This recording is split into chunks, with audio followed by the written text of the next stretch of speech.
Good afternoon, everybody. Welcome to this meeting, Subcommittee of the Licensing Committee, 18th of September 2025.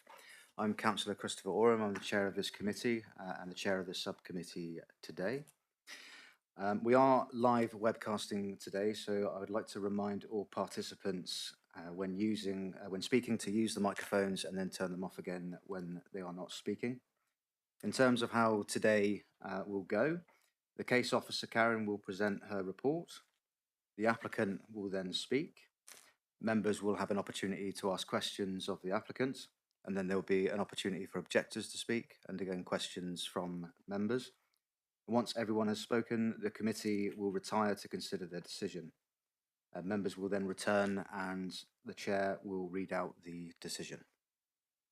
So I'd first like to ask all the officers and councillors along the top table to introduce themselves, please, starting with your good self.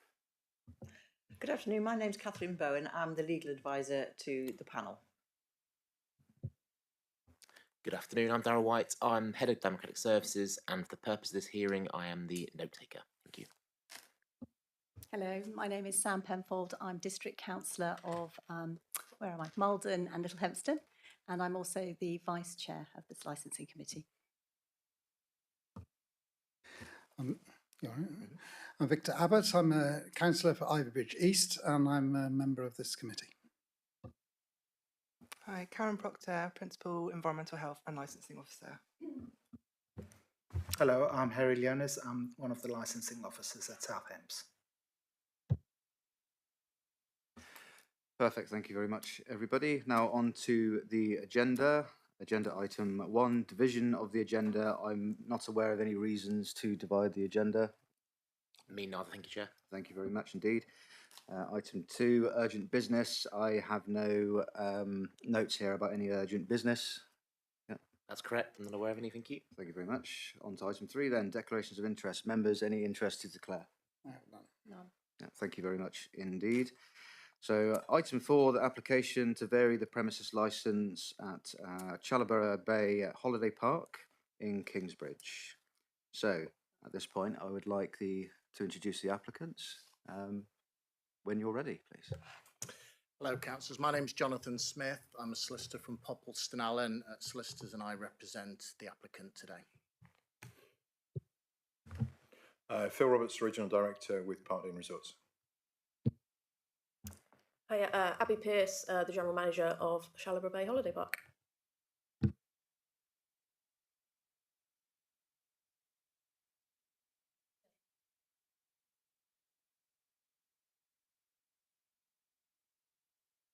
Perfect. In which case, I'd like to turn to Karen, who's going to present, who's the case officer who's going to present this report. Thank you, Chair. So we are here today to consider the application for a full variation to the premises licence of Challaborough Bay Holiday Park. As this is a full variation application, only the subject of the variation may be considered. We are not here today to review what they are currently licensed for. Any decision for the proposed variation to the licence must be based on the 4 licensing objectives. The current premises licence states 2 specific areas, the show bar, known as Christie's, and the waterfront bar. The show bar is indoors and only open to those persons residing at Challaborough Bay, management and staff, artists and entertainers employed by Challaborough Bay, and those bona fide guests of those just mentioned. The waterfront bar is indoors and is open to all members of the public. The waterfront bar has an adjoining outside seating area where customers can consume food and drink. The 2 areas are currently licensed for the following. The opening hours are 8 AM till midnight, with Christie's permitted to open until 2:30 Fridays and Saturdays. The supply of alcohol on and off, films, live music, recorded music, all indoors from 10 AM till midnight, with Christie's permitted until 2 AM Friday and Saturday. Christie's has additional regulated entertainment activities, with plays and performance of dance, both indoors from 10 AM to midnight, Sunday to Thursday, and 10 AM till 2 AM Friday and Saturday. All the above activities are permitted all night on New Year's Eve. The variation application is to amend the premises name to reflect the whole park, namely renaming to Shallowborough Bay Holiday Park, to bring hours for the waterfront in line with the hours already permitted within Christie's so that the indoor areas operate to the same hours, to provide performance of dance and plays to the waterfront area in line with that already permitted within Christie's, to add indoor sporting events in both venues, requesting the same hours as all other forms of regulated entertainment, to request an additional hour on the day British summertime commences, so that the premises does not lose an hour of trading time, to add Sundays preceding a bank holiday Monday, 8 a.m. till 2 a.m. the following morning. They updated the licensing plan to include the new fish and chip shop, the kiosk, and the waterfront terrace as being within the licensed area covered under the premises licence. Whilst the variation application mentioned New Year's Eve, this is already permitted on the existing licence. They wanted to remove conditions 1, 2 and 9 under Annex 2, which related to the persons permitted on the premises and the level of lighting. And they wanted to replace conditions 3, 7, 8, 10, 11, 13, 20 and 21 under Annex 2 with the updated conditions you can see in Appendix C. The current licence is in Appendix B, and we have highlighted on pages 7 and 8 those conditions which the applicant is proposing to remove or replace. You will see that the replacement conditions in Appendix C are very similar. During the 28-day public consultation, we received 25 valid representations, which you can see in Appendix E. The main issues predominantly relate to the prevention of public nuisance licensing objective. Any information contained in the representations which is not relevant to the promotion of the 4 licensing objectives cannot be taken into consideration when determining the premises licence application. Since the publication of the committee report, we have received further information from some of those who have made an objection to the application, which has been circulated to the applicant and the licensing subcommittee for their consideration. I can confirm that no representations were received from any of the responsible authorities who were consulted on this application, including Environmental Health and the police. On Friday the 12th of September, we received some additional proposed amendments from the applicant to address the concerns in the representations. These have been circulated to all parties for their information. Those proposed amendments were that any outside area adjacent to the complex, so outside the fish and chip shop, the show bar and the waterfront, will not be used after 11 p.m. for the consumption of alcohol purchased from the premises operated by the premises licence holder, that any entertainment on the waterfront terrace will cease at 9 p.m. The sale of alcohol from the kiosk and the fish and chip shop will cease at 10:30 p.m. To remove the request for late night refreshments from the fish and chip shop other than for late night refreshment provided directly into the show bar. The premises will be named the show bar and the waterfront. They were looking to then reinstate and amend the wording for condition 1 in Annex 2, which was the only persons allowed to access the show bar at any time and to the waterfront after midnight are the following: persons staying at Shallowborough Bay, persons with a day pass to Shallowborough Bay, management, staff, entertainers and artists employed by or used by the premises licence holder and the bona fide guests of such persons referred to above. They also wanted to reinstate and amend the wording for condition 2 and 9 under Annex 2 to state adequate lighting will be maintained outside the premises to ensure the safety of customers using the premises. On the 16th of September, the applicant solicitor made a further amendment to the application. This was to remove the entirety of the terrace from the licensed area and simply license the kiosk for the sale of alcohol, subject to the terminal hour offered of 10:30 p.m.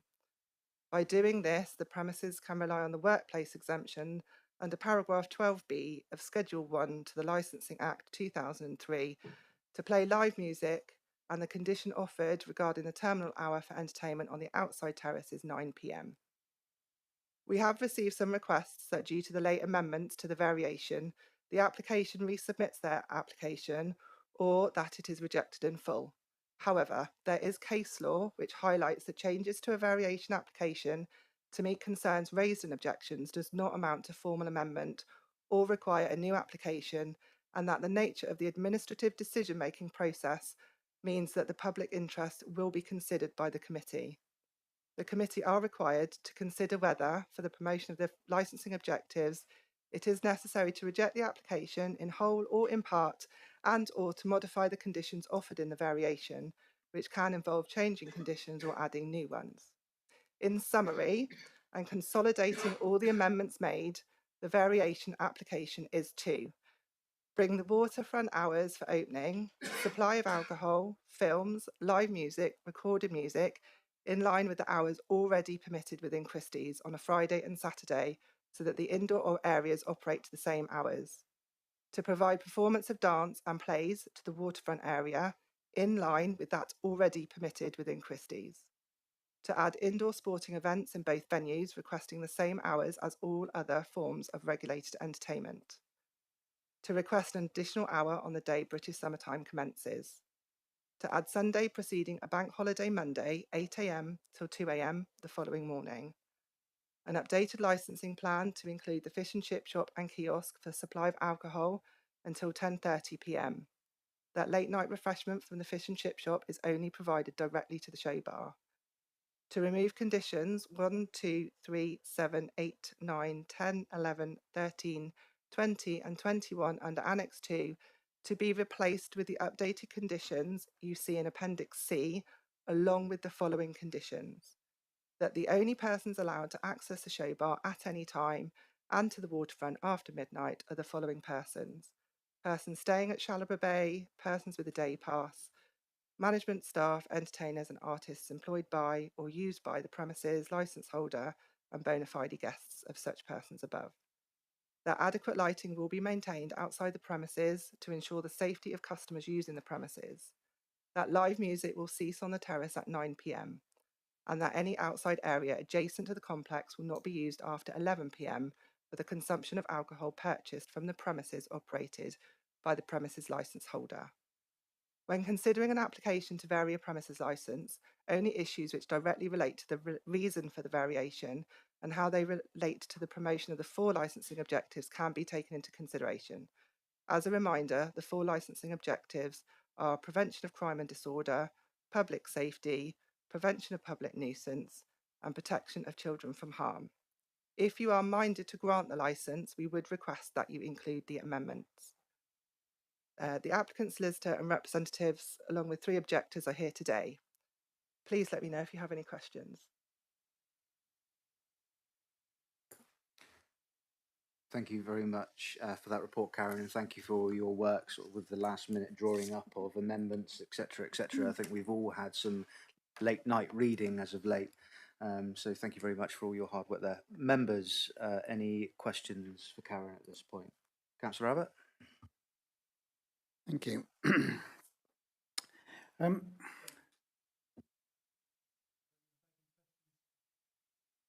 No, at this point, this is questions from the members. Thank you.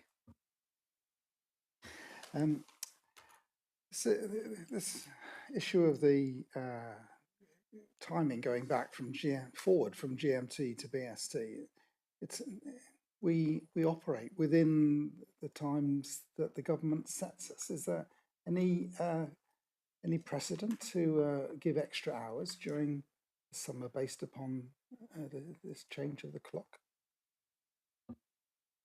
So this is just for the one day that the clock changes so that they don't lose an hour of trading on that one day.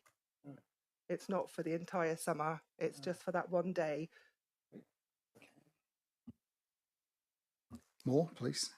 In the paperwork we've got, there is mention of dark skies and landscape. Are they relevant to our discussion? Not part of the licensing objectives, no. Even though that might be a nuisance to other people? So if it's a public nuisance and it's relating to the public nuisance licensing objective, then it can be considered. I'm not sure what the in relation to the landscape and darkness that you're talking about. If the lighting is of a level which takes away from the dark skies, then other people could be disturbed if they were expecting to be in a dark skies environment. So that's not necessarily exactly, may or may not be within the Chalabra site, but it might be adjacent to it. Would that be relevant? So it would all come under statutory nuisance. So if the lighting was deemed as a statutory nuisance, then yes, we will be able to look at it from that perspective.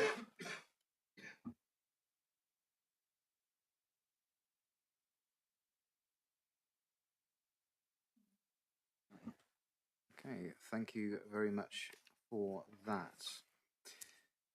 Okay, I'd like now to invite the applicants to speak and put forward their report. Councillors, I've just got a couple of questions just about procedure, if that's all right. I get 10 minutes as I understand it, is that correct? Or do I have more leniency today with the three objectives? It's generally 10 minutes, but you have a discretion to extend if you so wish. Well, as you've heard, that is at my discretion.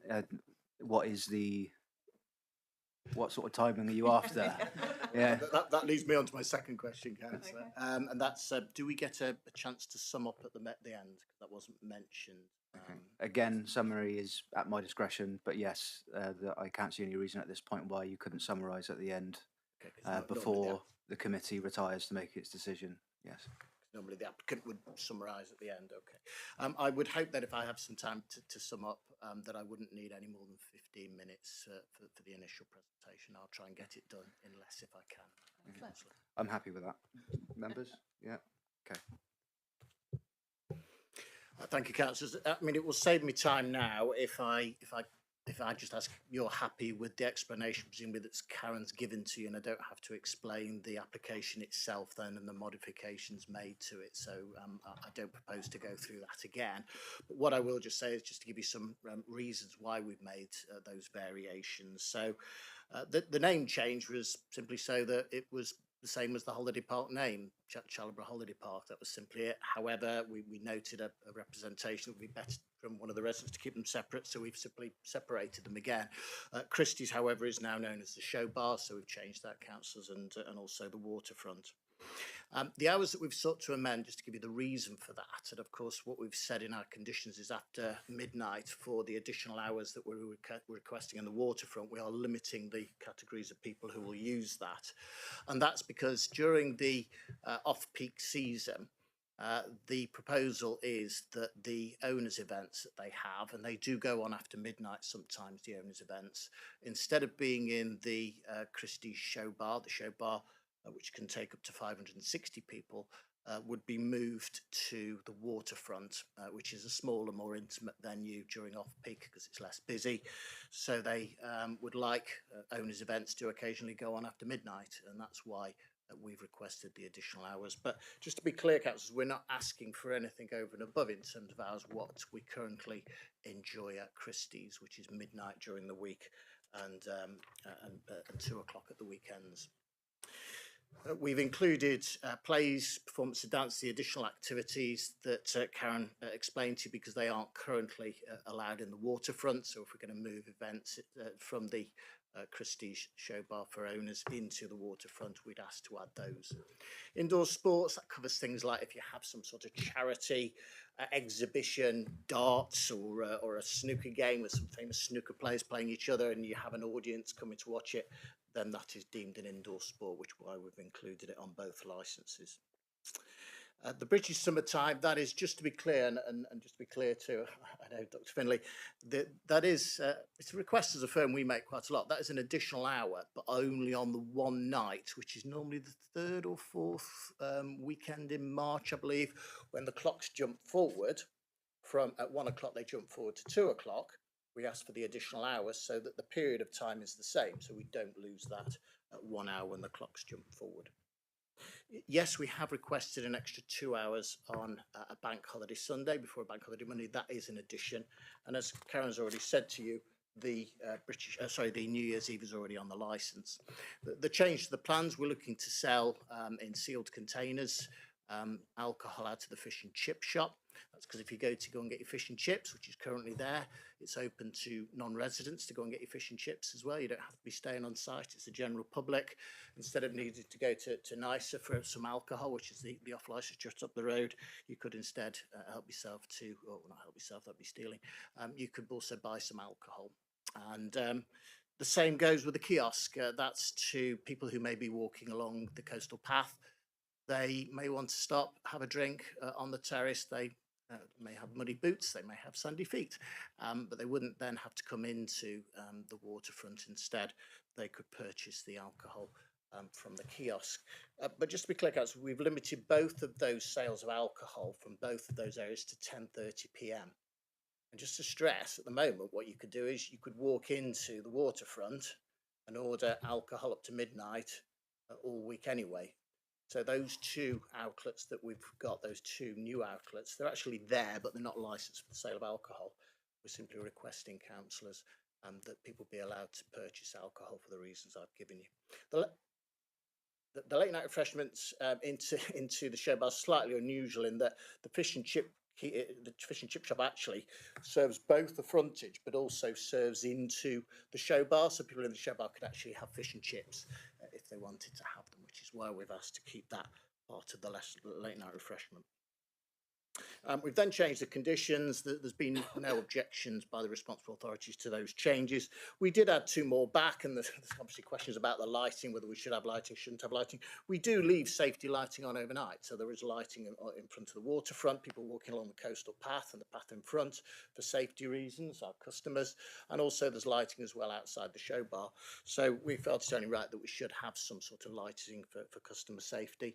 And then we did take the point from the residents who made the point that, well, if the waterfront from midnight is open to the general public, you could get people from other villages coming down because it's open between midnight and 2 o'clock, which is why then we reinstated the restrictions on actually who can use that waterfront after midnight. We also reinstated it entirely for the show bar. The reason why we'd sought to remove it initially was that we wanted to have people with day passes. So I don't know if you're aware, you can buy a day pass from reception or the swimming pool to use the facilities. So if you're staying in this top site, which is not our caravan, but there are people who stay up there without any facilities, you might be staying in a holiday home that's rented out to somebody. You might be staying in an owner's caravan because you've sublet it off an owner, which you can do. Excuse me. That you were able then to buy a day pass and use the facilities. So that means we wanted those people to be allowed to use the Christie's show bar, which is why initially we'd taken off completely. But I take the point, which is why we added it back on again, that would make it a completely open licence effectively. So that's why we added those back on. But that's the reasons why we've done this. We've obviously had a number of objections, and having looked at those, we then made the compromises put forward. We've been criticised for a lack of pre-consultation by several people. I'm sure Dr. Finlay probably mentioned it again. This park's been owned by Parkdean for some 24 years now. They've had it since 2001. They have 65 parks. It's been a caravan park, I think, dating back to the 60s or 70s. We have had these premises licensed to 2 o'clock at the weekends, the Christie's show bar, and to midnight during the week since 2005. So they've been licensed to those hours for 20 years, councillors. We do not have at head office any record of complaints until May 2020, recent complaints, certainly in the last 8 years, to head office from the council's EHO until May 2025, when we did receive complaints about the time that I think it's the time deliveries were arriving or waste collections were made. We've changed those now to later, but also about the noise from bass music in Christie's, and we put on a self-closing device to one of the doors, sent a picture to the HO, and he was happy, councillors, about that work. But obviously this isn't a review of the premises licence, what we've currently got. We're asking you for the additional hours for the waterfront. So we didn't pre-consult. We had actually had a meeting. Abby had a meeting with both Bigbury-on-Sea and also Ringmore Parish Councils before early July, sometime in early July. Had a nice walk round, They talked about parking of caravans, caravan movements, hours of streaming, use of facilities for the public, the general public of their villages, because they're anxious that they're able to use particularly the swimming pool for the children, because it's quite a long way for them to go to use the swimming pool. But at none of at that meeting walk around, no mention was made of any noise complaints, noise issues. The first then complaint we then got following the issue with the show bar door was in August 2025, after we submitted this application, when there were complaints about the noise from a jazz singer on the terrace, the waterfront terrace. Now, just to be clear, councillors, we can do that legally. There's a lot of people saying you can't do this, it's illegal. We can do that, and Karen's already referred to it. Under paragraph 12B of Schedule 1 to the Licensing Act, it's quite legal for you to have amplified live music in a workplace. And a workplace can include a beer garden where people work in. That's in the guidance. I'm sure your solicitor will point to that part of the guidance, but we're quite legally allowed to do that. And you'll hear me say later, well, excuse me, you're not here to review what we've currently got. You're not here to take away our current permissions. You're here to consider this variation. We don't need to vary this licence to allow that live music on the terrace. We can do it already. But we are offering, and that's why I took the red line away from the terrace. We are offering that music wouldn't go on after 9 o'clock, because if we'd licensed that area, it gets very complicated. If we'd licensed that area, I'm sure Karen will confirm, if it was licensed for the sale of alcohol, those conditions actually would be suspended, and you wouldn't actually be able to enforce any of those conditions, councillors. So we had to de-license it in order to make that 9 o'clock offering meaningful. Otherwise, it just wasn't meaningful at all. We've then had complaints about the noise from the jazz on the terrace, which is a shame, because Mike Wood on Facebook, I believe, is actually part of the Ringmore PC, actually posted a public post to say hats off to Park Dean with the live music on Sundays. This was in May, he did this. It was a great atmosphere in the waterfront. And then he was asking, how as a community can we get more people to play on the waterfront? It tends to be on a Sunday afternoon between 2 and 3 we do this. We sometimes do Saturday evenings, 6:30 to 7, which was that's for a bit later. But we'd had no history of complaints about that music being played quite legally on the terrace until August, after this application had been in. Had we known there were concerns and had there been issues raised, then as we've done at other parks, the 2 other parks that Park Dean have got, Cherry Tree and Pendine, where we've actually discussed with local residents before we issue an application. Had we done that, we would have met with the parish councils and discussed it with them. But Abby had a meeting with the parish council in early July to have a walk around, and there were no issues raised concerning nuisance or disorder. So very briefly, just the representations that have been made, they're summarised. I think I've got another 5 minutes. They're summarised in the report for you. The main ones being use of the waterfront into the night, and the outside seating area, the use of that outside seating area. So we're only asking for Fridays and Saturdays for the waterfront area, councillors, and we're asking for the additional hours to 2 o'clock on the Friday and Saturdays, which is the same as the hours that Christie's Show Bar currently has. We've also asked, yes, for British Summertime for the additional hour, which I've explained why, and also 2 extra hours on a bank holiday Sunday. But within that waterfront, I stress again, after midnight, because it's just aimed and we're only going to be using it for the owners' events, we will be restricting the capacity, the categories of people who are in there. And the other thing I can say to you, councillors, because we're going to change where the owners' dues are from the show bar to the waterfront in off-peak season, at no time would both of those 2 venues ever trade at the same time beyond midnight. Because we're changing what we do in peak from Christie's, which is bigger, to the waterfront, which is smaller off-peak. So at no time would both of those venues trade beyond midnight, councillors. And we're happy if you feel it appropriate to put a condition on that, would be fine. The waterfront is smaller.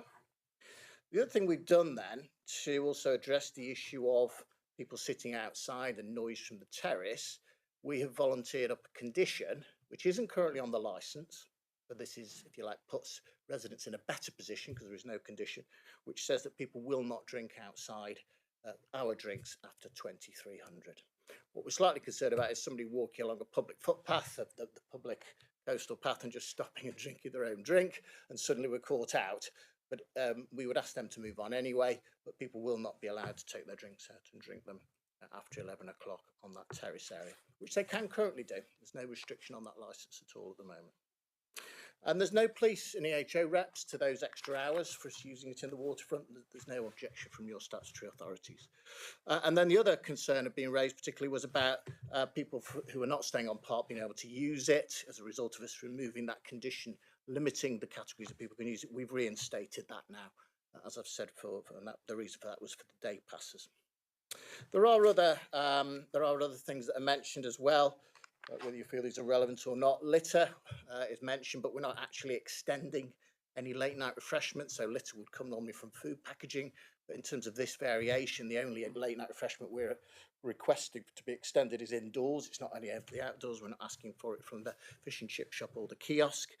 Alcohol being supplied to 3 o'clock, licensing the whole park. That's not correct. We're not asking for that, councillors.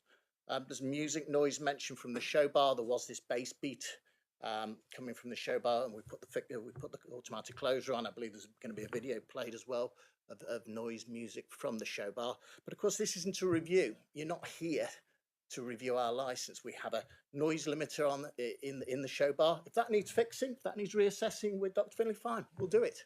We'll redo it. We do noise monitoring, we'll do it. Music noise on the terrace has been illegal. It's not illegal, councillors. Cars, taxi noise. Very difficult to get a taxi down there. And of course, what we're saying is the extra hours after 12 o'clock, that would just be for people living on park or those with day passes. Greater police intervention will be needed. Intoxication, there's no police objection, councillors. Human Rights Act, I'll deal with my summing up. Playing of open air films is mentioned. We've done those about 3 years ago under temporary event notices quite legally, and it's not a request to play films outdoors at all here, councillors. Music weekenders, we only do those, I think, Phil, in large parks, so we don't do it in smaller parks, and there'll be no music weekenders played here, but it's mentioned by one resident. And then finally, the use of the kiosk and fish and chip shop. Why do we want to sell alcohol? Well, I've explained that to you as to why. If you're there for fish and chips, you can take away a bottle of wine with you or a bottle of beer if you wish to do so. And if you're walking along and want to stop off, you don't have to go into the bar. You can go to the kiosk for a drink. That is exactly 15 minutes, I think, councillors, so I will stop. Thank you very much. Very impressive. You should have been a politician. Members, any questions at this point? Councillor Penfold? Yes, please. So I just get myself clear, my head clear. So you have the fish and chip shop. Okay, you are selling food there at the moment, but there's no alcohol license to sell there. Correct. So you're asking to have a license for that to sell passing trade with your fish and chips. Is that correct? It might be our own holiday makers as well. No, but the important thing is your license. So passing trade will be able to buy alcohol with their fish and chips. Correct. Yes. Okay. So you currently have that at the moment, but no license for it. The kiosk. Do you have currently a kiosk? Yes. You do. No alcohol. But there's no alcohol. And once again, you're asking for the license to include people who become licensing, so people will be able to buy outside alcohol at the kiosk. You have to actually come onto our terrace to buy it.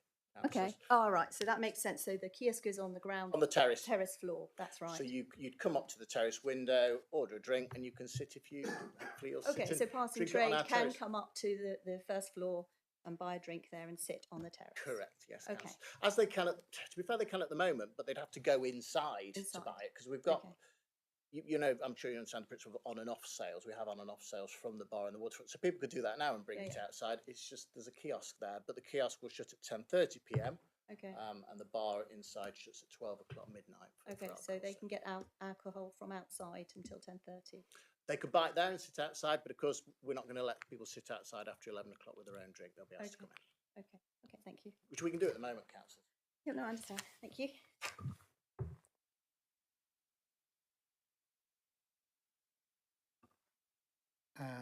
Thank you for your presentation.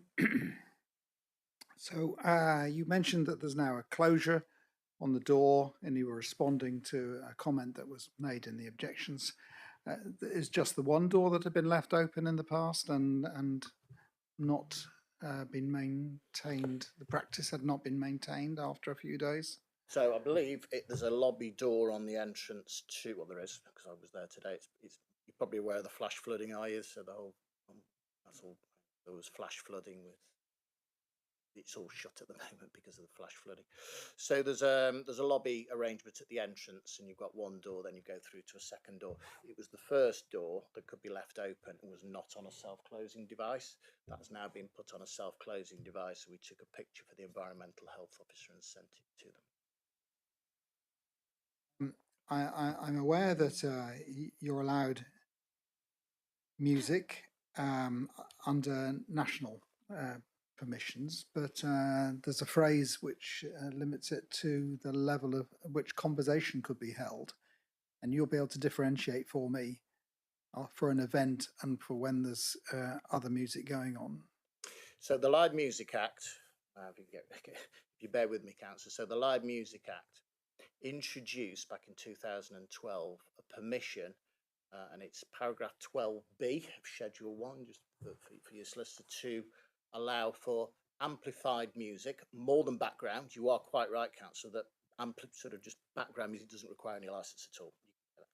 But the Live Music Act, it was designed to help pubs who might want to grow live music, grassroots music. So Fergal Sharkey, if we remember Fergal Sharkey, he introduced it, councillors. And it was designed to allow premises to have amplified live music. So we can quite legally have, on the terrace area, amplified live music. Now, you can't have more than 500 people, but you'll be struggling to get that on the terrace, and it can't start before 8 o'clock in the morning, and it can't finish after 11 o'clock at night.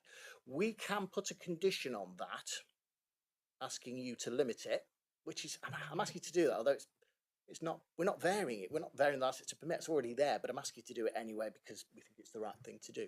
So we're asking you to put a limit of 9 o'clock on it, and that is to amplified live music on the terrace, to be clear, councillors. So, and that is louder than background, and it's quite lawful for us to do that. And I'm sure Karen and your legal advisor will tell you. Had we licensed that area, this is why I removed the red line. This is where it gets really complicated. If it's in a licensed area, any condition that we offer and goes on a license would be unenforceable. It's suspended unless it goes on as part of a review. So therefore, I de-licensed the entirety of the terrace and just left the licensed area as the kiosk. That's a very technical answer, and I do apologise. Obviously, I've been doing this 25 years. So. Thank you. On adequate lighting, there is some discussion in the paperwork about the lighting levels, and you've heard me ask about the dark skies, which are there as well. How do you envisage the lighting, and do you want to, and might it be classified in terms of lumens or something? Is it just for safety? Not always, of course. There must be other reasons. Yeah, to respond, we have a very robust health and safety department. Sorry, my apologies. We have a very robust health and safety department. We operate 65 parks in the UK. We're a family business. There's lots of children, pools, etc., etc. So there's a very strong health and safety element to what we do. Any lighting that we have, whether it be around open water, we're right on a beachfront. We've got a stream running past where the venue are. As part of our own health and safety, we'd need to ensure that we've got adequate lighting for health and safety. However, there is, we would take on board any concerns from local residents, and certainly in my nearly 6 years of being involved with this particular park, we have a showground where we sell holiday homes for owners on the front. Previously, historically, it's been lit up.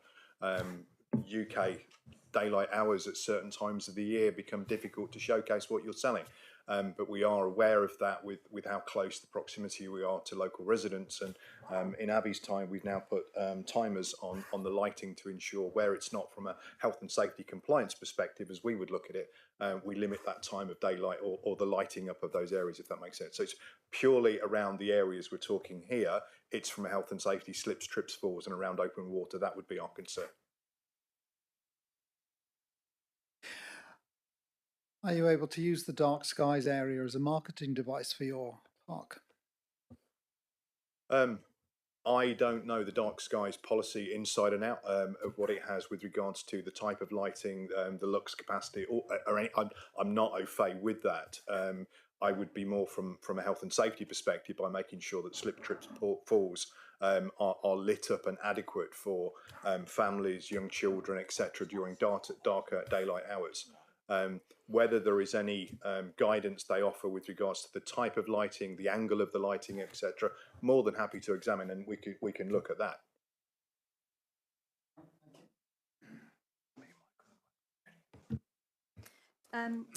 What's the capacity of both? You mentioned, which one was it? Was it Christie's you mentioned? I want to know the comparison capacity of people for both the waterfront and Christie's, please.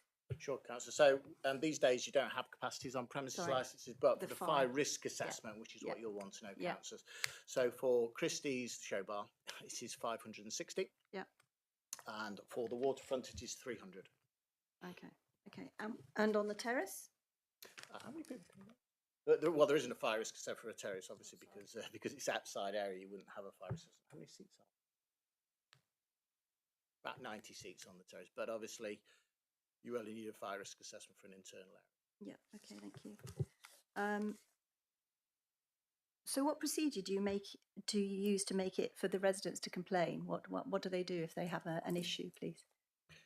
So we've had complaints before from through the EHO, the Environmental Health Officer, is where we've had the complaints. I think that's correct. So the Environmental Health Officer rang us about the waste collection or deliveries too early, so we moved those to later, and about the fire door being not on a self-closing device. And then the Environmental Health Officer contacted us as well in respect of the jazz singer on the terrace. In terms of actual contact from residents, I mean, they all live very close. They could pop in. We do have our telephone number, but we don't have any formal process for complaints. Whether we can look at that, I could certainly take instructions as to whether or not we look to solidify that with perhaps an email address is what I know we have at some parks. We have a single email address. We have a live. Oh yeah, we're on part of Challerborough Bay Holiday Park. Yeah. So we're on Challerborough Bay Holiday Park. There's actually a live chat as well that you know. You don't have any sort of continual liaison with the community. There's one person that can be. Well, it would be Abby. She's the manager, and obviously we had she had a walk around with both Bigbury on Sea and also Ringmoor parish councils before at the start of the season. Start of the peak season, so we do have a good relationship with those. I think Mike Wood knows Abby and has spoken to Abby directly. He's the one who posted about how nice it is with the entertainment. So yes, we do know, and Abby has close relationships with the parish councils, and that would be that. I guess that would be the normal course. I don't think that Mr. Finley's in 2 seasons that Abby's been there has actually needed to contact Abby. He certainly hasn't spoken to Abby, I think, in the last 2 seasons. Thank you, councillors. I've got perhaps not a question, but a summary. So this licence is being brought up in line with the other part of what is the same building, essentially.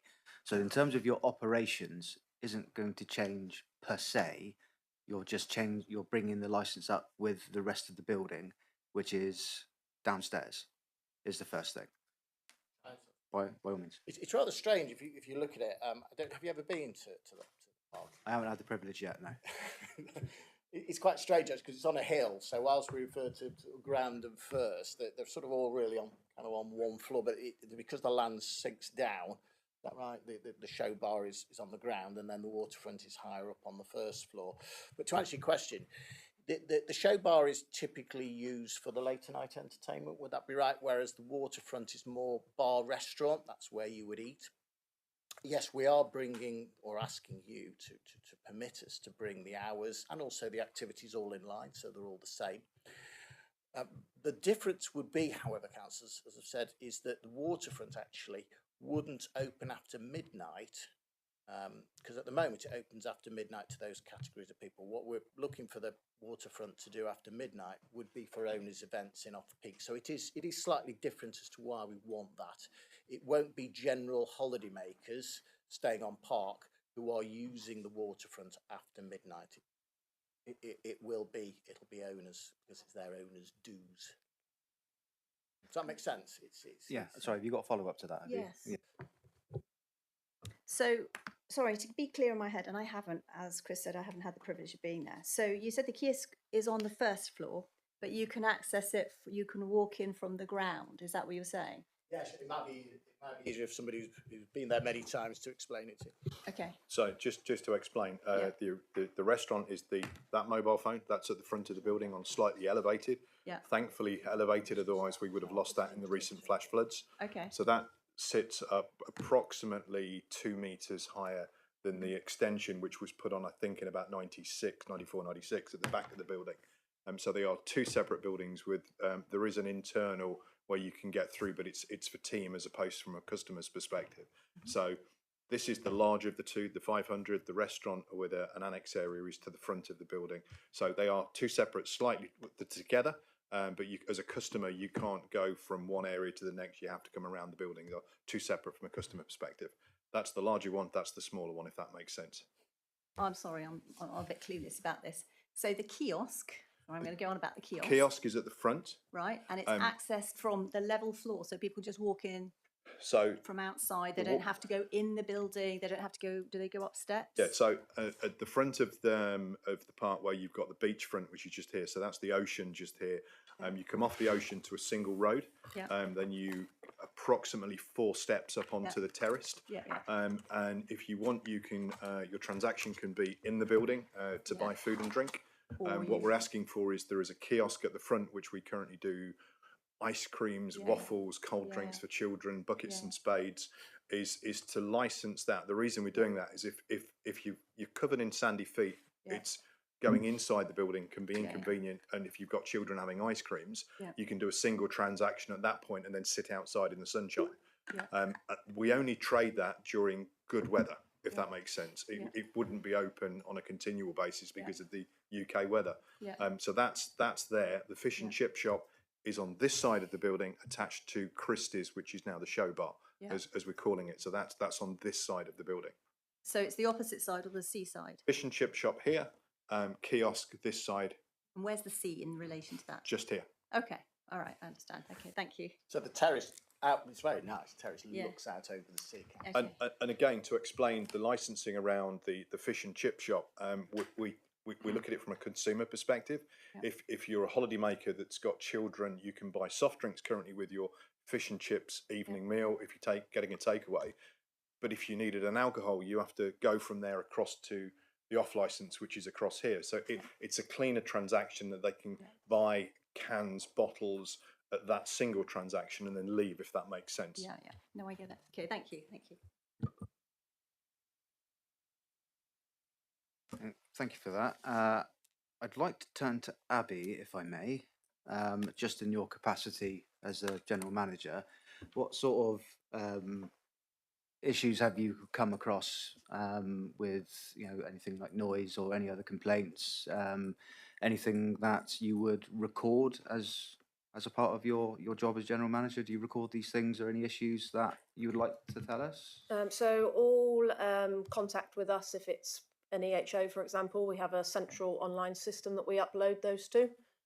So the ones that we've spoken about today, they were uploaded. The only contact that I've had from anyone with noise complaints has been via the EHO. So on the occasions that we've spoke about, they're the only ones in my time. So I've been there since May 2024. Members, anything else before I move on? Sorry. How much is a day pass at the moment, please? No, that's complicated. Depends if it's peak or off peak, or if Okay. you want it for 3, 7, or Okay. 14 days. Give me a But day. The, Give me just the one day. maximum would be £20 for a day pass. £20 one day. No, that's not a day. Sorry, it's a day pass. That would allow you up to 2 weeks. So it's a max of So 20. it's one day within a 2-week period. Is No, that no, what no. you're saying? So you can use it for 14 days for £20. Good value. Oh, So yeah, okay. if you want to use the swimming pool, you get to use the swimming pool for £20 during peak period. Okay. We don't tend to sell. We don't allow many due to the fact we're full as a caravan park. We don't tend to sell many day passes during peak period because we have our own holiday makers who pay for a holiday to be there, Okay. who would like to use the show bar and the facilities, and I guess won't be too happy if they found that they can't use it because somebody with a day pass is in there. So tends to be used probably more off-peak, would that be right? Or outside the peak holiday period. So how do you regulate the day passes? I mean, are you very strict Oh, about I see. that? So What's the I procedure? guess there must be a timestamp on them, is it? I'll let Abby. And the answer. numbers that you would give out as well, or sell. So all of the day passes are based on how many people we've got on park. So we tend to go up to around 10 per week that we can sell, Okay. depending on how many people we have as guests on the holiday park. So off peak, they're a little bit lower. Like we said, we don't tend to sell one day. So it's based over the course of a 3, 4 or 7 night break, essentially. That's in line with our holiday breaks, essentially. But I could pay £20 and just go in for a day. That's fine. That's not. Yeah. Okay. Okay. Thank you. Okay, any other questions, members? No. Okie dokie. Right, so we have with us today some objectors for the application. So this is your opportunity to come in and sort of put your case forward. I am told I have a Malcolm with us today.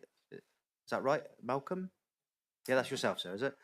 Okay, because you're the first person on my list. That's why I mentioned you. But you're welcome to come up here, and when you're ready. Yes, yeah. But please do take a seat, and when you're ready. Can I stand? If you prefer. Yeah, so long as we can hear you. That's the only trouble. Just bring the microphone I'll sit. towards you. I'll sit. Yeah. Okay.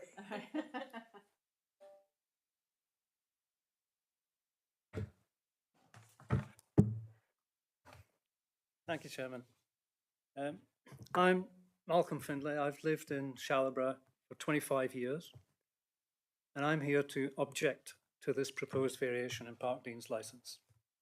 You see, Shalaborough is not Soho in London. It's not Manchester's Canal Street. It's not Broad Street in Birmingham. Actually, it's not even Fore Street in Totnes.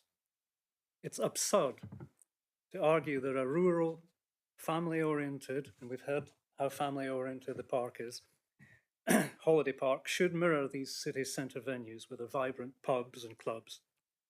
This concept of the nighttime economy, much vaunted by our recently deposed Deputy Prime Minister, is simply not pertinent to this application. Nothing to do with the nighttime economy. Parkdean Shalaborough Bay is situated within a protected national landscape. It used to be an AONB. It's on the undeveloped coast. The park is surrounded by 44 dwellings, and it's simply not equipped to support any more late-night alcohol-fueled activity, as would be appropriate perhaps in an urban environment. Selling alcohol well into the early hours in this quiet residential area is just not in the public interest, and that's exactly why so many decent, tolerant people have lodged objections to this proposal. Now, I note that in the application, the applicants have cited the case of Manchester and Taylor, but the relevance of this is completely obscure because that concerns a city centre club where there were no objections lodged, so it's nothing to do with it. But a case that is very important, and I'm sure that as a licensing subcommittee you'll be aware of it, is that of Hope and Glory in 2011, which confirmed that a licensing authority must, and that's not may or can, but must take account of the impact that licensable activities will have on the quality of life for residents, along with factors such as crime and disorder.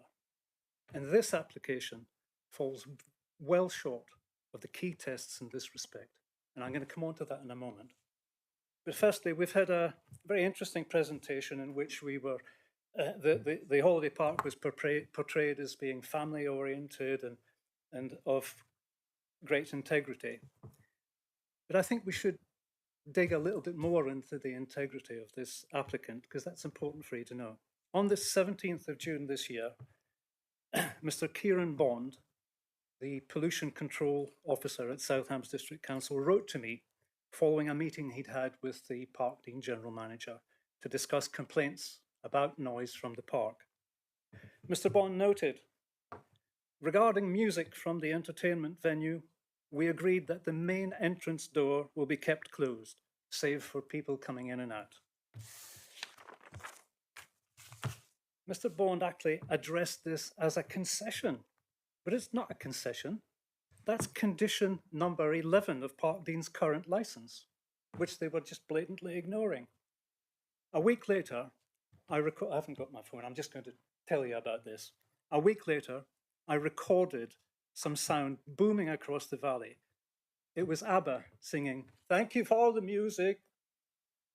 No, we weren't thanking them for the music because I couldn't leave my windows open in the house because it was so loud.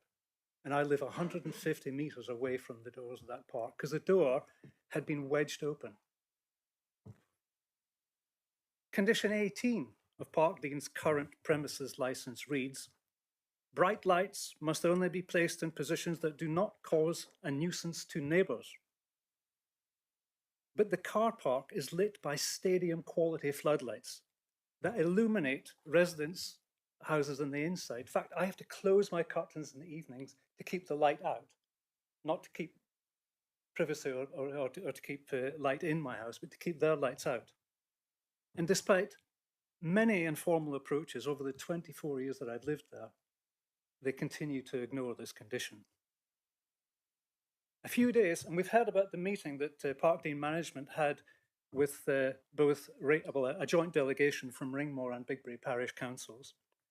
And that took place about 2 days before a crumpled notice was posted in a little plastic envelope 10 feet up a telephone pole around the back of the building, advising of this application for extended licensing. During that meeting, and I've asked councillors who were in attendance if it was mentioned that there was an application for extended licensing hours coming in, and it was not mentioned, despite the fact that the manager must have known about this application pending. Note that the 2003 Licensing Act implores applicants to proactively liaise with local residents and councillors. So there was ample opportunity, and as we've just heard, this wasn't taken. There was no concern for local residents, no attempt to discuss this beforehand. And this is a litany of disdain for licensing conditions that has extended over many, many years, and it indicates an ingrained pattern of behaviour at Parkdean management that the licensing committee needs to be aware of.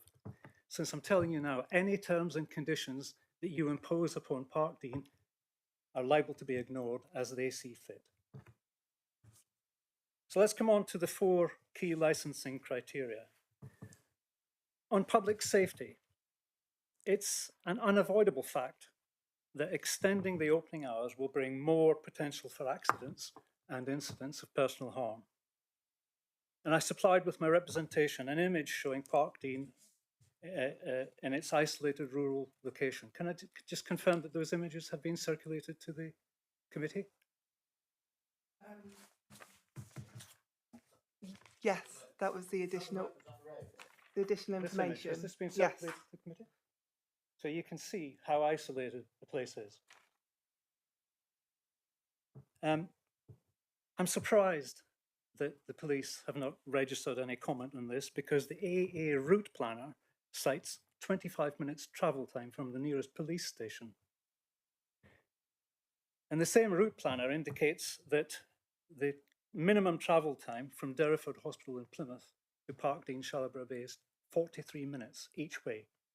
And we all know how important the first hour could be if somebody's been injured or becomes ill. 43 minutes each way. And this lack of infrastructure was exemplified just a few years ago when a cottage caught fire in Shalabra, and it was a burned out shell before the fire service could even arrive. Parkdean's right on the seafront, and we've heard about how great a selling point this is for the park. But that provides a tremendous temptation for people that are drinking late into the early hours in the morning in the summer to go for a romantic dip. But then alcohol and the sea don't mix. And I can tell you this from first-hand experience because I had to pull 4 people out the water one morning, including one who vomited into my mouth when I was breathing into his mouth to try and get him going again, which he did, mercifully. But that's just the kind of thing that can happen with this kind of late night drinking. The roads that lead to the park, and you will have seen this image as well. They're narrow, they're twisting, they're unpredictable. You really wouldn't want to be walking on those roads at 2 a.m. in the morning, having had a few drinks, particularly with the speed that the cars travel. And we've heard about the day pass regime. So this could be people. There are 15 Airbnbs in Shalborough itself, and a whole range of holiday accommodation units in Bigbury-on-Sea right next door, up these narrow twisting lanes. So it's quite likely that people occupying these holiday lets will pick up Parkdean's very generous day pass and then be driving home at 2 o'clock in the morning. Come on to crime and disorder now. Devon and Cornwall Police have failed to respond to my freedom of information request for the number of call-outs to Parkdean. But take it from me, take it from other residents, there have been many.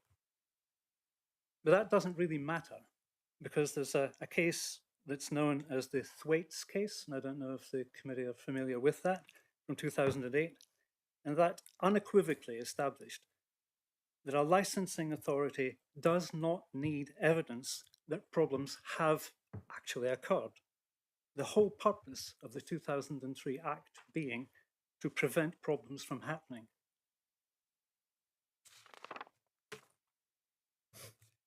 Countless studies have shown that there's a clear link between late night alcohol consumption, crime and disorder.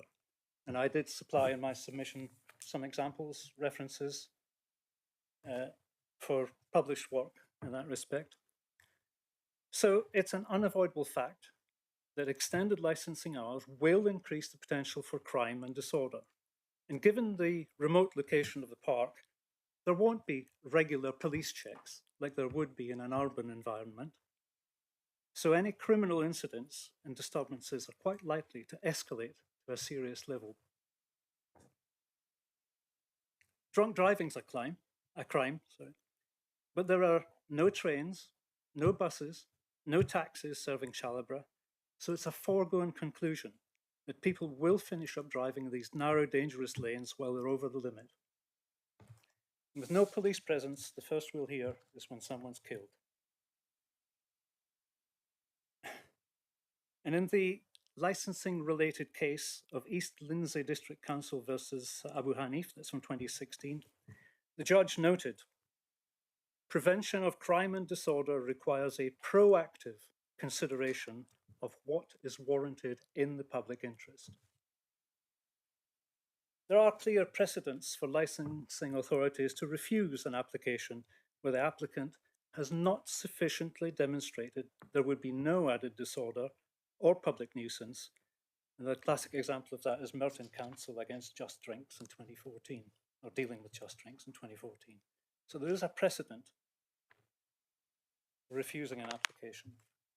On public nuisance, it's clearly a nonsense to suggest that extending the hours for alcohol consumption at Parkdean will not lead to an increase in noise and public nuisance. The park's already a source of noise at a level drawing regular complaints from residents. Extended opening into the early morning hours will only exacerbate the issue, creating more noise, along with more litter, and along with more antisocial behaviour. And then the fourth of the key tests for a licensing application concerns protecting children from harm. Well, Parkdean, as we've just heard, promotes itself as a family-friendly holiday park.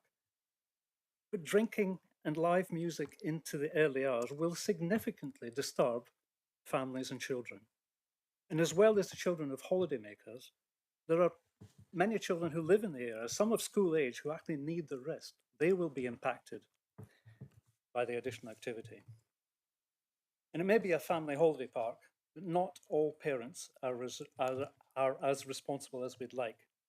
And unsupervised children will be at risk if they're left to roam the holiday park late at night. So in conclusion, this application for extending licensing is unreasonable, unjustified, and incompatible with the principles of the 2003 Licensing Act. Extended hours will give rise to public safety issues, to disorder, to public nuisance, and potentially expose children to harm. I implore this licensing subcommittee to think about why Parkdean really want these extended hours. It cannot be to nurture a family-friendly holiday park. Indeed, if anything, and I know that we can't look backwards, but Parkdean's licensing hours should be curtailed, not extended. And lastly, it's with the greatest of respect that I remind the committee that South Hams District Council's own Statement of Licensing Policy notes that the council must give due regard to human rights when exercising its licensing functions. The very first article of the very first protocol of the Human Rights Act gives Shallow residents the right to peaceful enjoyment of their homes. Where this is compromised by noise or disturbance from a neighbour, such as a large holiday park, it will amount to a breach of this right. Parkdean's owned by a Canadian hedge fund, and the local community deserves better than to have their peace and safety compromised for the sake of profiting a few North American billionaires. Thank you.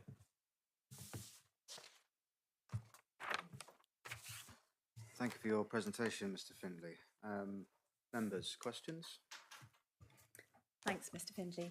Can you just explain where you are in relation to the park, please? I know you mentioned it, just mention it again, how close you are to the park. I'm, well, in the main road that goes into Shallow. There are two access roads to Shallow, one that we call the back road and one that most traffic uses. And I'm on that main road, looking directly over towards Christie's Club and the Waterfront Bar. Okay, okay. And how long have you lived there, please? 25 years. Okay, and the park's been there 50, I think, if my understanding, yes. The park has evolved and developed since the 1940s, I believe. Okay, thank you. It's very, very different now to how it was even in 2001 when I moved to the area. Yeah, I understand, thank you. Hello, Malcolm. How much of what you say is actually related to the park under its current license as opposed to under the variation of the license? What I'm saying is that the credibility of the applicant is questionable because of the way that they have managed under the current license, to the point that it's clear that there will be additional problems with if this variation is granted. So if we're having problems with the license as it is, we're going to have a lot more if we have extended opening into the early hours. So, actually, what you're arguing is based upon current experience under the current license, not to do with the variation. My comments are based on my lived experience. And clearly, we don't know what's going to happen under the variation. But there's, as I mentioned in the presentation, there's almost an infinite number of studies that demonstrate a link between late night drinking and crime and disorder. And we've witnessed all kinds of events. And I hate to kind of use this because I'm not using it as a bargaining chip, but what happened to that poor girl in Portugal being abducted in the middle of the night? Yeah, I'm not sure we should go down there.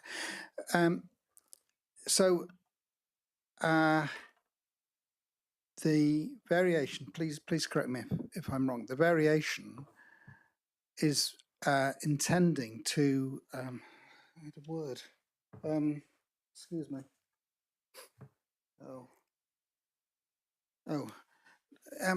To regularize the hours in one place with the hours of other parts of that site. That's how I understand it. Do you see differently? That's what it's been very difficult to follow what's being proposed because there have been some very last minute changes made. And the very latest iteration of what's being asked for is different to what was asked for to begin with. That's okay. I'll come back to the proposer then, just see if I've got my story right. But thank you for your presentation. There is one other thing that I perhaps should mention, which is that Jonathan said that he doesn't need a license for outdoor live music, because so long as the audience is managed down to 500, well, I think my understanding is that figure's actually 200, not 500. And on the Park Dean site and what was referred to as the top site, the two holiday parks there are 594 licensed pitches for caravans. So you don't need to be a genius to work out if half of the people, one person from each of half of the caravans turns up to watch the live music, then it's already over that 200. Could I answer? Before you do, because I've got my own legal and licensing officers here to clear up this particular part of the Live Music Act, which we are aware of, but just for the benefit of the recording, perhaps, Karen, if you could just clarify those points for all parties. Thank you, Chair. Yes, so live amplified music in a workplace between 8 a.m. and 11 p.m. is exempt from licensing, provided that the audience is no more than 500 people and the performance is in a location designated as a workplace. It used to be 200 until they amended the Act to 500. The workplace exemption does not override conditions on a premises licence, and it does not apply to recorded music. Live unamplified music is not licensable. Okay, so that is the Live Music Act I in stand its corrected, entirety. thank you. Yeah. But thank you for giving me the opportunity to clarify that particular point. Councillor Penfold, do you want to come back with something? Yes, I sort of do. So I think, Councillor Victor, I think the word you were trying to use was normalise. Is that right? So, or standardise, normalise.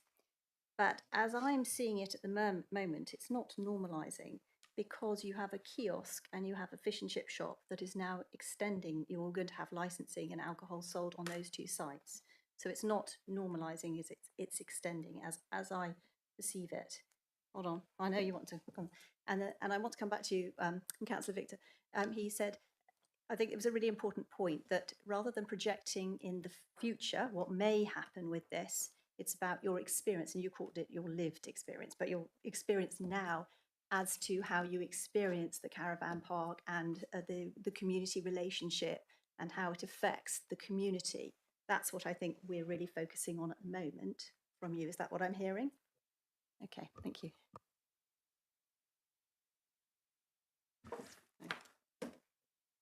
You want to? Actually, yes, we will. Before I move on, if you wanted to come back on that. You see, it was only to say, yes, you're right, that we're standardising the internal hours of the two venues, show bar, standardising, regularising, whatever word you want to say. Yes, there are two then additional facilities, you're quite right, Councillor Penfold, that we're requesting to modest hours, I'd suggest 22:30, which is much earlier than we're currently licensed to in both the venues. So, yes. So I would thank you for obviously your presentation, which clearly sort of sets out our 4 objectives as a committee and our duties as well, which we're obviously very aware of. Would you accept that these changes brought forward today are very much the same opening hours and alcohol usage, etc., but just moved and adapted to a different part of that complex? That's my understanding of these amendments. Would you accept that that's the case? I understand the point you're making, Chairman, but I posed this question at the beginning to Jonathan when we were outside. It seems to be that the rationale is when they hold these owners' dues, they can hold them in the waterfront bar rather than in the clubhouse. Why would you want to do that? I mean, what is really the underlying motive for this? The clubhouse is built as a venue. It's called the venue for that kind of event. So why would they want to hold it in this seafront bar? It just doesn't make any sense. There must be an ulterior motive which is not being presented to you right now. And if you license this, we'll find at some point in the future what the motive is. And it's not for holding the owners' events. I appreciate your point. Obviously, I do not have a crystal ball, and my job here today is to look at the application as it presents and try and give our best judgment based on the 4 objectives which you have so articulately put forward in your presentation. There are a couple of issues here which you've highlighted, which perhaps some more information would be forthcoming. So this one complaint you did have, is that the story of the ABBA music situation? Because what I'm trying to drill down to is, if there are so many issues with the current set of licenses, how do I not have a list of complaints on my desk to show that this is an ongoing problem, which would then give me rise to say this will be a continued problem in the future? So are you able to answer that, whether this is the same, this story here is the same complaint that you received? I can try from what Malcolm or Dr. Finlay, I Well, don't- whatever you want. I don't know. Dr. Finlay said that yes, the work done in June. So,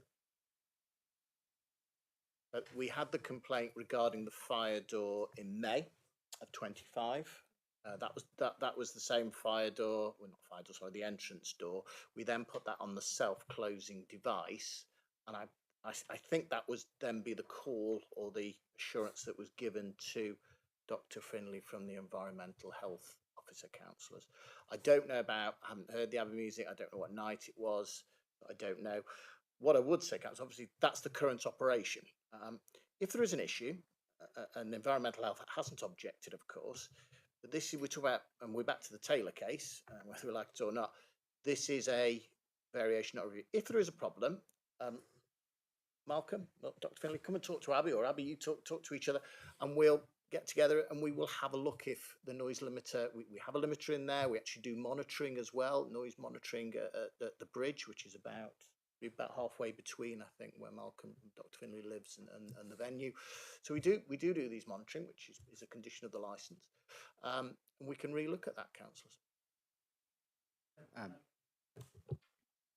By all means. Thank you. In fact, since I've lived in Shardman for 25 years, we've been making, as residents, constant approaches to management at Parkdean. Over the last 5 years, management at Parkdean has been a revolving door. How many managers have you had over the last 5 years? 4, 5? 3? No, it's sorry, understood. Yeah, I just wanted to be sure on the figure. So 4 managers in the last 3 years. As residents, we don't want to be coming to you as Southampton District Council and making an issue of this. We'd much rather resolve it on an informal, face-to-face basis with the manager. Saying, look, it's a bit loud, could you turn it down a bit? And I'll give you an example. I approached the manager about a light across from my house, not one of the main floodlights, but a light that illuminates a staircase where some of the staff live. And we said, please, could this light be toned down? And nothing happened. So then we spoke to the environmental health officer at Southampton District Council, and the manager said, yeah, I'll make sure that's switched off every night. And it wasn't ignored every night. Now, one of the questions that was asked of the management here earlier was, what happens when issues are raised? Well, I'll tell you what happens. There's a round receptacle in the corner, and it gets rolled up and it gets thrown into the round receptacle in the corner. And that's what has happened over and over again, to the point where residents are now inured to this. And we've only just recently started to raise it with the district council as a last resort. We don't want to do that. We'd rather resolve it informally. But when we try and resolve it informally, we just get brushed. I understand your point, but of course the licensing authority, Southampton District Council, is there to, it has a function in these situations.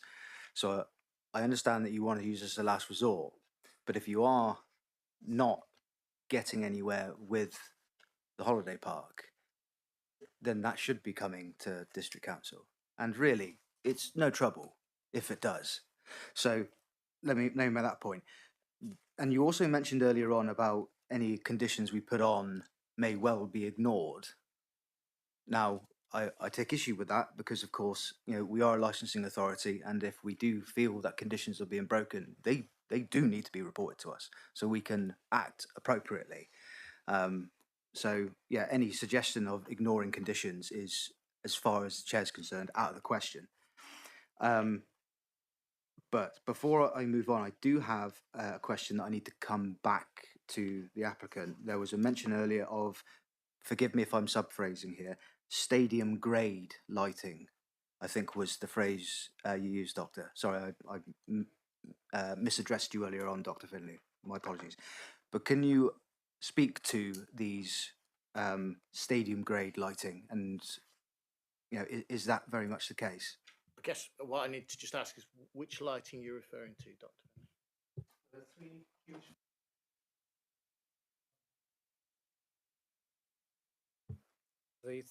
The large floodlights that are fastened to the front of the clubhouse and the bar that have been tilted to face across the car park. Regardless of the fact that about 10 years ago we were promised that all of the lighting was going to be replaced with low-level bollard lighting. We seem to be wandering into a review issue again, but Abby has been there for now 2 seasons, and this has not been raised with Abby. Abby was aware when she came as the general manager about the concerns about the floodlighting on the sales caravans, and as Phil's already said, that was not felt that was needed for public safety. That was showing off caravans, so that was put on a timer. Again, I'd ask Dr. Finley, come over to Park, or Abby, I'll get in touch with you. Sorry, can I just finish? And we'll have a look at the lighting. But again, we're straying into a review, councillors. So I'd like to just encourage you that it's not me going into a review per se. I'm trying to tease out and reiterate that if there is an issue from the residents about these issues, they should be following the right channels. First of all, with yourselves, and if they're not getting anywhere with you, then that comes to the licensing authority for us to deal with. So, and considering that this is an extension of, or a bringing up, a levelling up of your already established licensing to another part of the building, I'm just trying to give some, what's the word I'm looking for? Some encouragement perhaps to residents that this is very much the function of the licensing authority. Is there any questions from members for Dr. Finley before I move on, please? No. No. Okay. Thank you, Doctor. I appreciate that very much indeed. Now, I've got a couple of other names on my list as it happens. So I've got a Colin as well. Colin, are you poised to make a statement with us today? Okay. Then allow me to invite you up.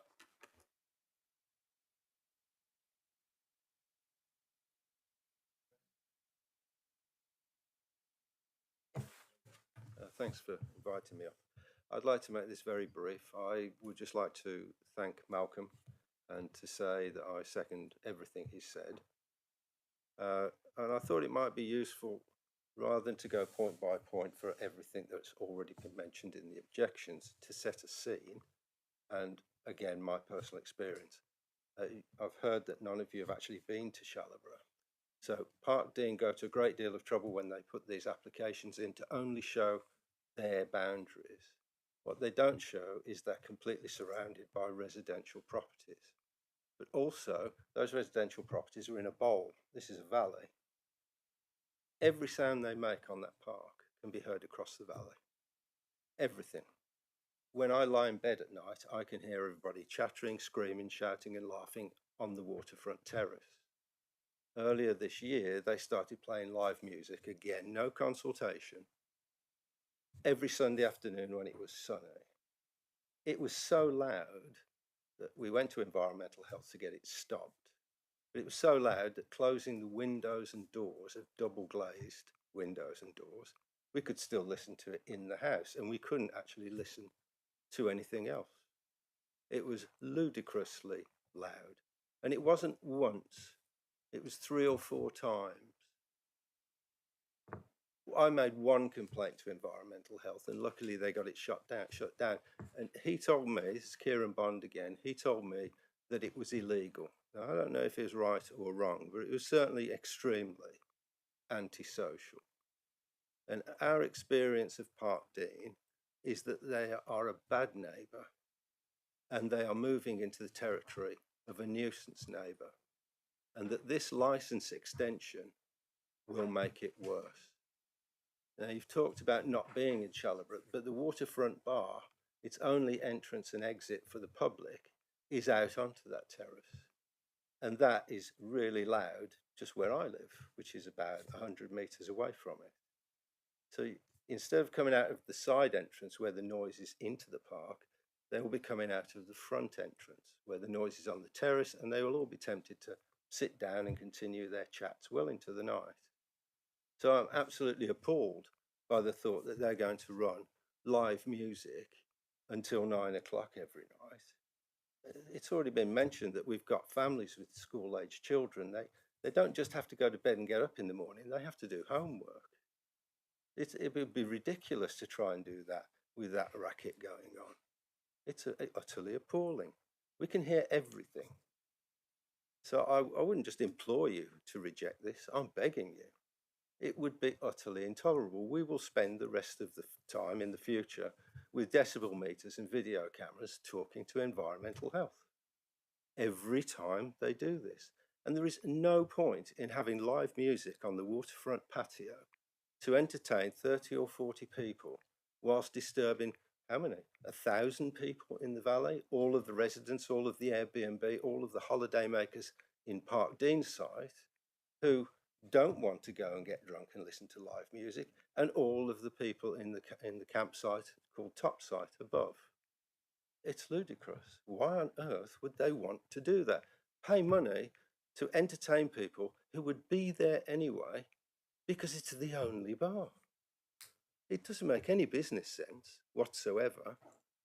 So it's not going to drive customers in, it's probably going to drive half of them away.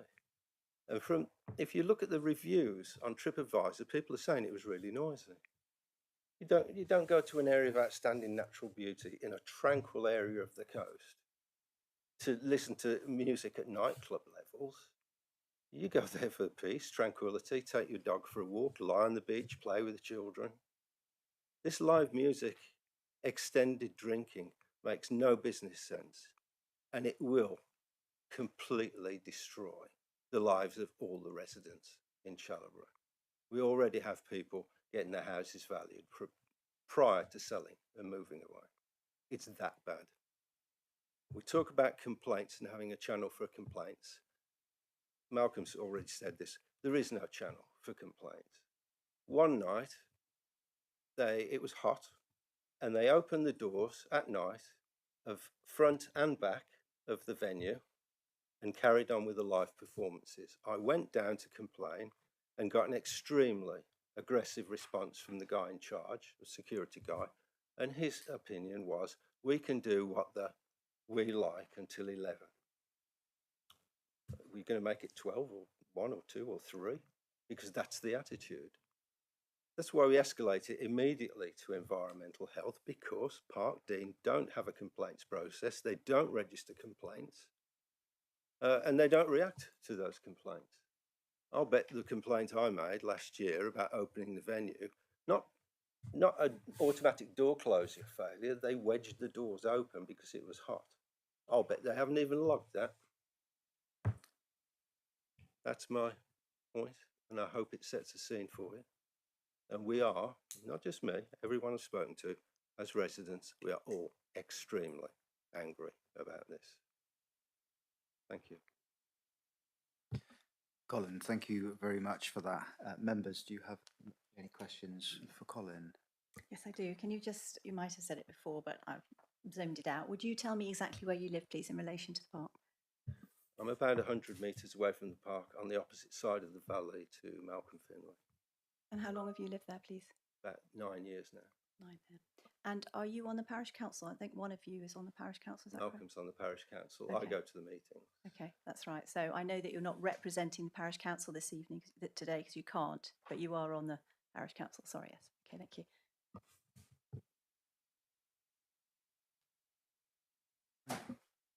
Thank you very much, Colin, for that. Appreciate it. Thank you. I also have a Christopher on my list. Is that yourself, sir? Good afternoon, Chairman. My name's Chris Eddy. I'm the Vice Chair of Ringmore Parish Council. Chalaber sits in Ringmore. It also sits in Bigbury. It's a bit weird that the park and the village is split between two parish councils. But I'm representing the residents of Ringmore, which is Chalaber. I'm not going to go into details as these guys have done, because it's been very well documented. All the very objections, I guess you've read, and everybody's read. They're all on the very similar lines, similar themes. And I trust that you will take all those into account, just as you will take Malcolm's views, because they're all very, very similar. The main being is there is an issue with noise at the moment. Any extension of licensing laws will encourage more people out onto that terrace at later night. It will cause more issues, more noise. So that's the general theme for all the residents that have put complaints in formally, and also the ones that don't want to put complaints in formally have come up to me at their local fair, or the parish council have mentioned that as well. So there's a groundswell of distrust and annoyance really with how it currently is operating, and they just don't want to get any worse for their current families and life down there. So I'm just here to say that the parish council will have objected to it formally, and I want to make that point clear as well as representing the residents. Questions? So, you mustn't give your opinion with your parish council hat on, please. So I don't want opinion, so I want fact. Yeah. Okay. When were you notified by the caravan park that they were applying for this variation? Do you remember? When we saw the South Hams notice. It came through the clerk, Yeah, and then you were notified that way. The earlier point, when my colleague Helen went down and had a wander around, they weren't told at that point about the change. And that was noted in maybe the last council meeting or the previous one. Helen said it was a surprise that we were down there. Why didn't they tell us? And 2 days later, it was made public through South Hams. So we found out through Ian, our clerk, and through the normal processes. Yeah. Once again, not straying into opinion. Yeah, that wasn't an opinion. No, I know. No, I'm not just reminding you because I make your point for the log. Has the council had, in your recollection, any relationship with the caravan park? Has the caravan park approached parish council, or has the parish council approached the caravan park in behalf of its residents? Oh, the walk around that happened in May, was really for a chance to Helen to get to know the general manager. Helen, Mike Wood already knows the general manager pretty well because he lives opposite. So that was probably the first. I've only been on the parish council a year. That was the first opportunity that I've seen actually something actually happen, as opposed to just hearsay. Thank you.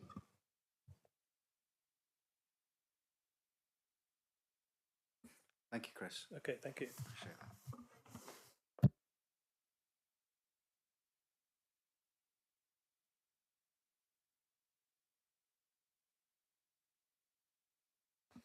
Members, is there anything else you'd like to add? Questions for the floor at all before we move on? It's going to be a review, isn't there? Salary at some stage. Are they? Yes, I just want to come back. I have nothing else. You've got nothing else? There's been a proposal from one of our councillors about conditions with regards to litter and food waste around the caravan park. So I wondered up to this point, what the implementations were made around clearing up the area around that's clearly a product of food waste or bottles or whatever that come from the caravan park but stray into other areas of the community. I'd be able to I'll answer, but obviously I'm not the litter expert for the park, but and I'm sure Abby will correct me if I'm wrong. So we do a couple of things. We are responsible for the beach up to the high water mark, so that is ours. So we have to, I think, by law, because it's a blue flag beach, we have to check there's no dogs on it, and we have to clean the beach. So I think that happens 3 or 4 times. Yeah, we have a. So I'll listen. I think it's better if somebody else does a litter. Sorry, Abby will be able to talk it through, but we've got some responsibilities under the blue flag. We have digitalised processes that we have to go through to ensure that that's monitored as well. But Abby will talk through what we do on a day-to-day basis. So we have different processes in off-peak versus peak based on when the blue flag is into consideration. So that's May to September. So off-peak, we have a daily check of the beach area specifically. In terms of litter on the park, that doesn't change through the whole year. We've got a maintenance and grounds team that will complete a full site litter pick prior to opening in the morning.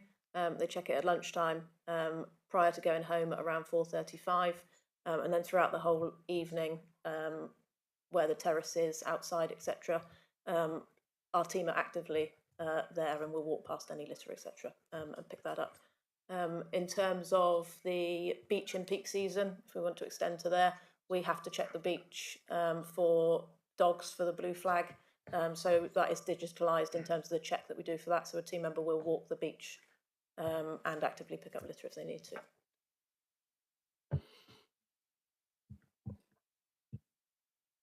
Could just answer that point, so just to stress, because again, we're looking at the variation in conditions to attach, which are relevant to the variation. We're no longer looking to sell food, so there's no licensable activity sought for the kiosk in terms of food wrapping, fish and chip papers, or also the kiosk after 11 o'clock. So I'm sure your legal advisor will advise you the conditions are linked to the variation if you might need to approve it.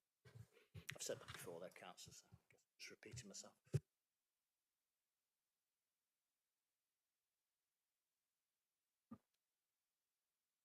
Right, before I come just to allow the applicant to summarise, the word extension of licensing activities has been used a couple of times, but my understanding is, and perhaps Karen can help me just articulate this a bit better, but this is not an extension of licensable activity, but rather a bringing up to a level with what is currently there in the same vicinity.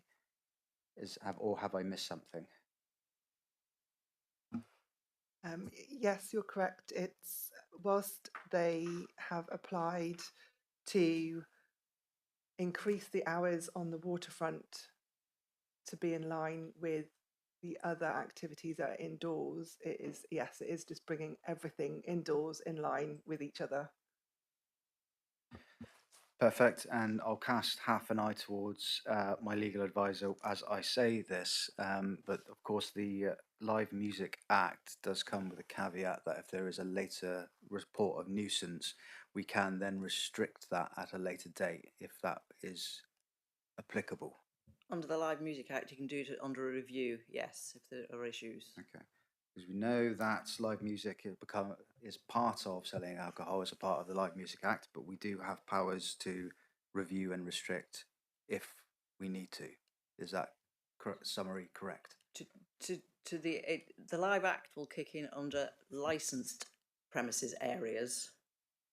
What the applicant solicitor was talking about is to do, because it's outside and he's removed the red line, it's outside the licensed premises. So they're saying that the workplace exemptions apply to live music, and they have offered to stop at 9 o'clock, which you can condition legitimately. Perhaps. Could I assist just on that? Go on. Legal, it would still be open. Yes, it wouldn't be the section 177A removal of the modification by way of review, but yes, a review could still be bought in respect of the playing of live music on the outdoor terrace, and it stopped completely or it curtailed earlier than 9 o'clock, councillors. So it's very much not the end of the story. It would be a normal review, and you could impose that if that's bought. Perfect. Thank you very much for that. Obviously, you can understand that with the changes, amendments, last minutes, and as I said, my colleagues have had some late nights catching up with all of the the changes, and it's very much a complex situation that we're dealing with today. So I'd invite you to summarise for us, after which, if there are no further comments, questions, queries, we will retire to make a decision. So over to you, sir. Thank you. I did just want to pick up on a couple of points that have been raised by those who represented, because I didn't obviously have a chance to answer questions. One talked about a litany of breaches, councillors, I think that was Dr. Finlay, and talked specifically about the lighting. I just ask you to read the lighting conditions that are on the licence. They don't make much sense, well, don't make any sense at the moment. The current level of lighting outside the premises must continue for the additional hours of trading. The current level of lighting outside must continue for the hours of trading. I think those are conditions attached 20 years ago when the hours were extended, that they mean nothing. The lighting is there, that's not a litany of a breach. In respect to the door, you've heard what happened to that, and that was repaired, councillors. It does strike me we do need to make sure we've got a better dialogue, for the record, between probably the parish councils, both parish councils, and also Abbey, but to stress, Abbey invited, I think Abbey invited both parish councils down. I think 6 committee members from both parish councils came down and walked around, and that was actually, we've now found the date, that was actually on the 18th of June that happened.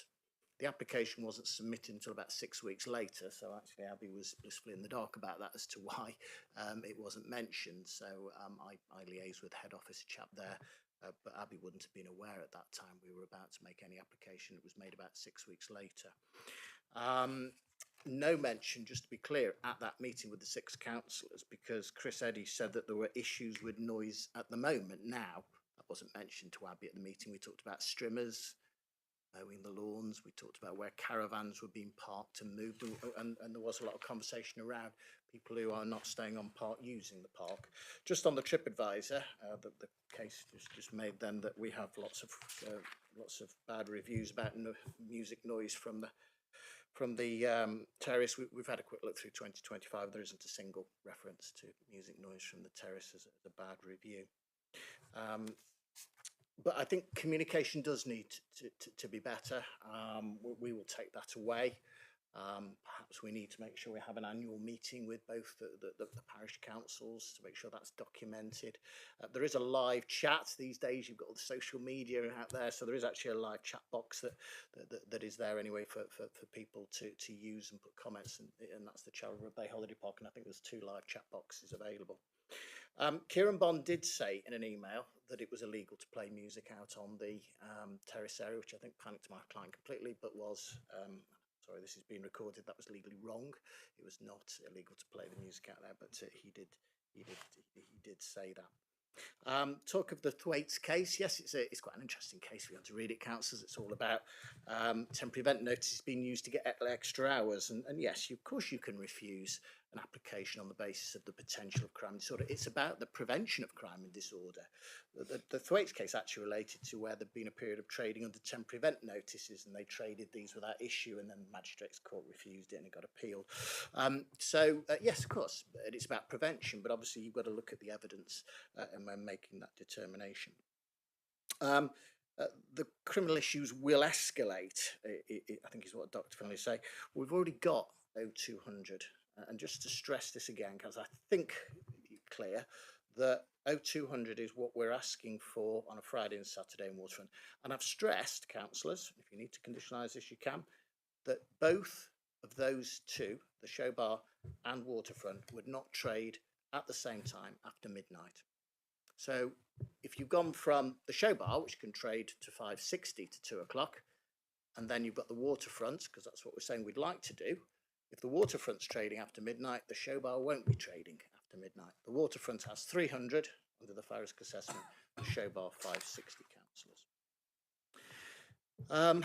And then just finally about the number of complaints and managers we've had, so I'll deal with the legal bits, that we had a manager there for 15 years, I think, before the last 3, but we have had 3 managers in the last 5 years. Abbey's been there now for 2 seasons, 2 holiday seasons, and has not actually met Malcolm before. She did get the complaint from Kieran, the environmental health officer, which is when we sorted the door out, and she also turned the lights down.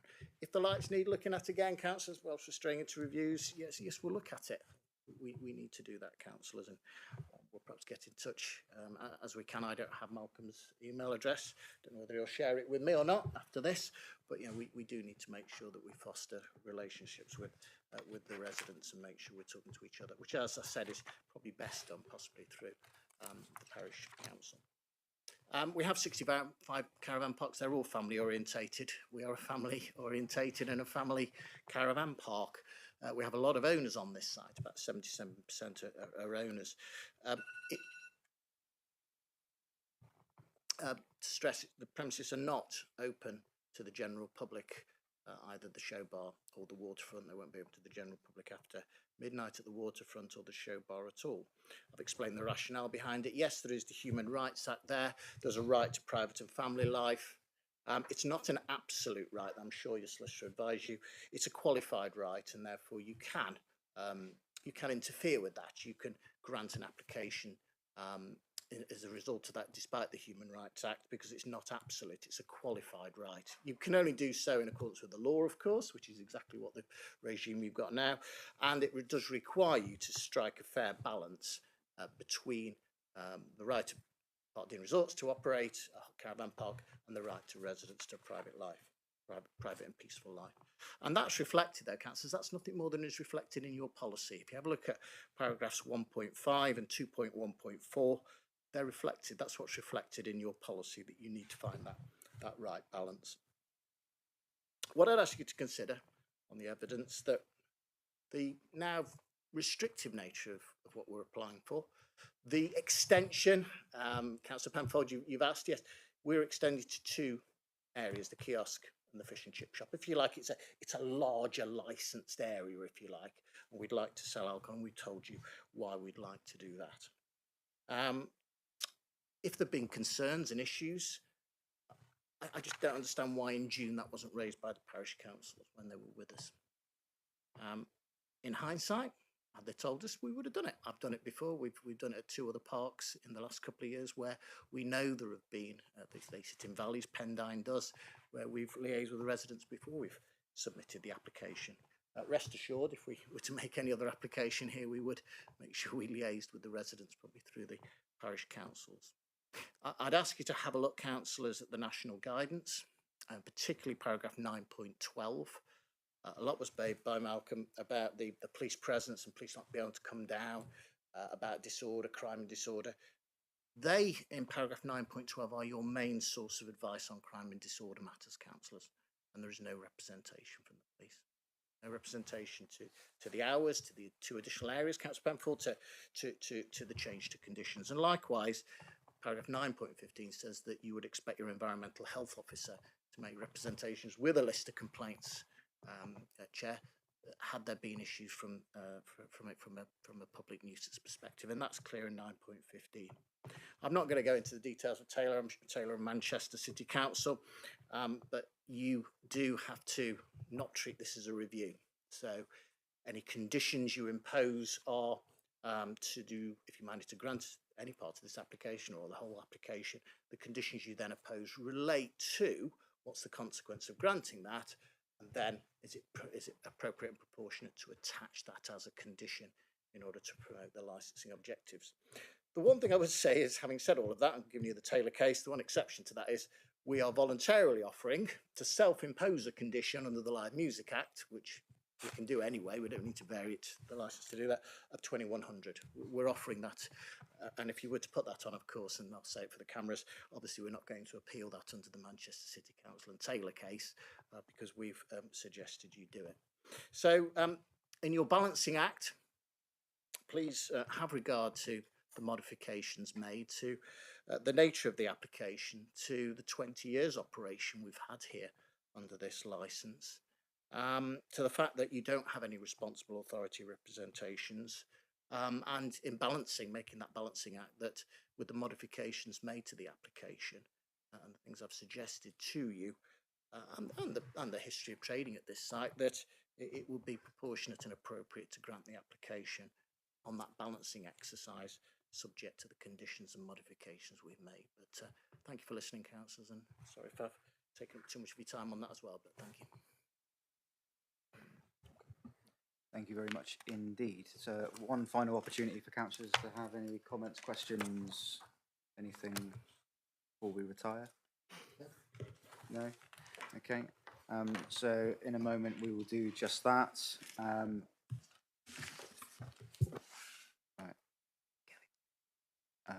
We will go on this occasion, so it's a little bit easier. So yeah, on that basis, I will invite the relevant people to retire from the committee meeting with myself, so we can discuss and come to a decision. Toilets are just out here on the left if you should need them. There is opportunity for refreshment out on the right door if you so should need it, and you'll be called back when we are ready to continue.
thank you everybody for your patience this afternoon. As I'm sure you're aware, this is quite a large and complicated issue for us to look at, and we wanted to make sure that we looked through all of the points before we eventually came to our decision. I do have a statement which I need to read out, which includes the decision today, but I will preface by illuminating that communication between residents and the holiday park must improve, because as we've come to our decision today, I do not have a list of complaints, neither do I have a list of opportunities for liaison between the business and immediate residents. So we have made our decision today based on the application on its own merits, based on what is before us today, but communication must improve. So with that in mind, I have the following statement, after which our meeting today will conclude. So we have considered the application to vary a premises licence. We've considered the statement of licensing policy, the government guidance, and our obligations that relate to the promotion of the licensing objectives. We have read carefully the written representations from all parties, plus additional statements from persons here today.